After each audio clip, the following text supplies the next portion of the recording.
Fridays are awesome. I'm Carl Azus. This is CNN Student News, your daily 10-minute breakdown of world events. We're starting with news concerning Russia. The world's largest country in land area is building up its military presence in the Black Sea. Russia borders part of this body of water. It also controversially annexed Crimea in 2014. The peninsula houses a significant Russian seaport in the Black Sea.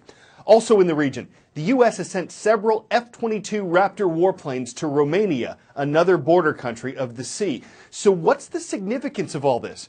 Well, relations between the U.S. and Russia are at a low point, and America has been showing support for its allies in the region who are members of NATO, the North Atlantic Treaty Organization, a group of countries that banded together after World War II to balance out the military strength of the Soviet Union.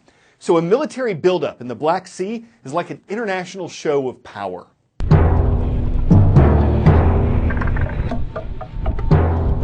The Black Sea has become one of the most hotly contested and heavily militarized regions. This is not a new phenomenon. For hundreds of years, Russia has seen the Black Sea as strategically vital. And if you take a look at a map, it's not hard to see why this Black Sea is so strategically valuable to Russia. Firstly, it acts essentially as a bridge between two continents, a gateway between Europe and the Middle East, and it also provides crucial access to the Mediterranean and to oceans beyond. That gives it value commercially, but also gives it importance militarily. And if you take a look at the conflict in Syria, you can see that the Black Sea provides a vital strategic and logistics hub to the Russians who are carrying out military activities in that conflict there. Now, if you also take a look at the other countries that are bordering the Black Sea, it'll help you understand the situation a little bit better. Ukraine, Romania, Bulgaria, Georgia, and Turkey. With the exception of Turkey, all of them were either Soviet states or part of the Soviet bloc. And with Georgia and Ukraine aspiring to move closer to NATO, Russia is increasingly surrounded by treaty allies. Russia has said again and again that it strongly believes that former Soviet republics should remain under the Russian sphere of influence. And it has also been complaining for decades about what it calls NATO aggression, essentially that Western alliance which it sees as pushing up aggressively against Russia's borders. Okay, now we're diving deeper. International maritime tensions aren't limited to the Black Sea. We've reported on China's controversial buildup of man-made islands in the South China Sea. The U.S. is reportedly planning to use submarine drones to help keep tabs on that region. And American officials say that Russian submarine activity is at levels that the U.S. Navy hasn't seen in decades. Russia has increased its patrols in the Atlantic, including in areas near U.S. waters.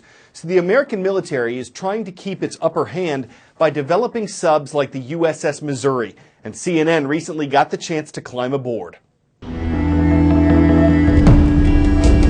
This is a very important time for submarine operations. They're a way of projecting power across the planet, really, silently. It's called the silent service. Their job is to hide, really, so no one knows where they are.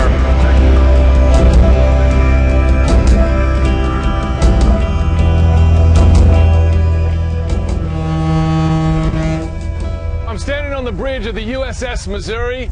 It's a nuclear attack submarine, so rare visit, really one of the most incredible things I've ever done as a reporter.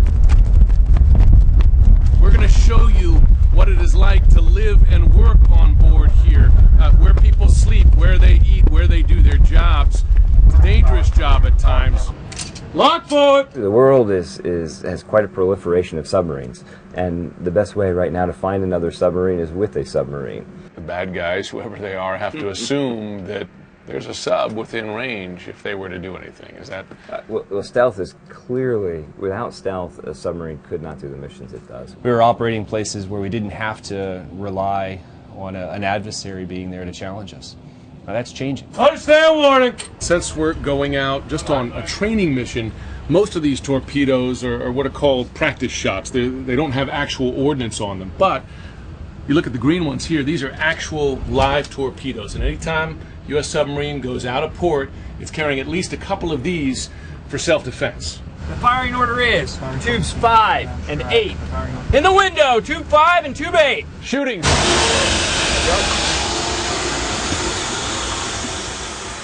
That was the huge rush of air pressure that fires out, in this case, a water slug, a torpedo tube full of water, but you could feel the pressure change in your ears, not just down here in the torpedo room, but throughout the entire submarine. Just shows you what kind of power is necessary to get that torpedo out of the tube.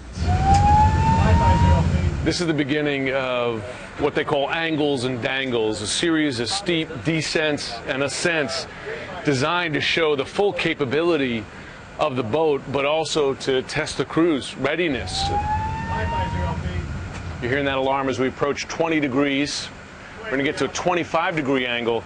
Keep in mind, I'm standing up straight now, but as I'm leaning forward, that's keeping me vertical in relation to the ground as the angle of ascent gets sharper.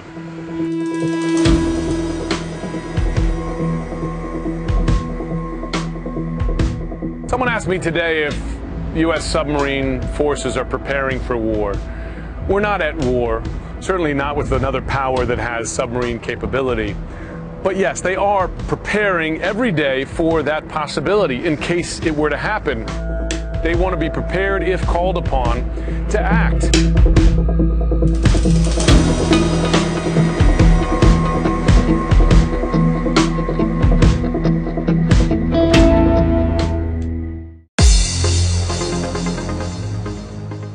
Starting today's roll call in a Central American country between Guatemala and Nicaragua. We're talking about Honduras, and it's great to see everyone at Good Shepherd Christian Academy in Zamorano.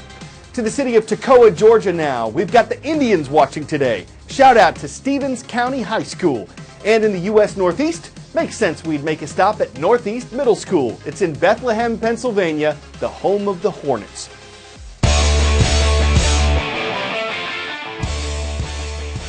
Before we go, 3 words. Jurassic Park tortoise. It's supposed to remind you of the movie, but instead of vicious velociraptors and tyrannical tyrannosauruses, it's got a tortoise. His name's Louie. He's got his own pool, grazing area, and visitor center. And if you happen to find yourself trapped inside with the power out and nothing to keep you company but a cold-blooded Chelonian, well, you could just walk to the house. Louie seems to like it. It's really brought him out of its shell. And if you said he'd picked up a bad habitat, he'd probably reptile you to snap it or turtail you to crawl away. Of course, no one knows for sure, but we're certain that's what his retortus. I'm Carl Azuz. Have an amazing weekend.